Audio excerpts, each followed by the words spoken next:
saya dapati Ira ada satu testimoni yang bagus selepas menggunakan produk Next Bio. Boleh ceritakan sikit pengalaman?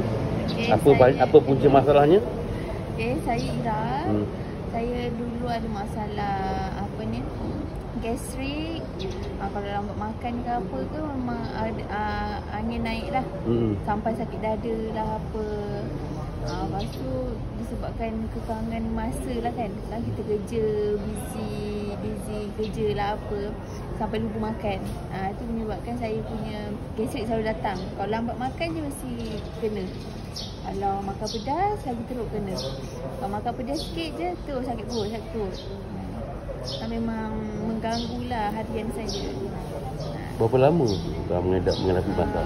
Lama juga, dari zaman belajar sampai sekarang.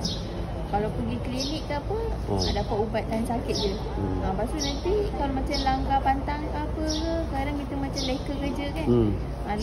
Terlepas waktu makan, kena. Lepas tu makan, lepas tu nanti elok sekejap, lepas tu datang balik. Macam tu lah. Then?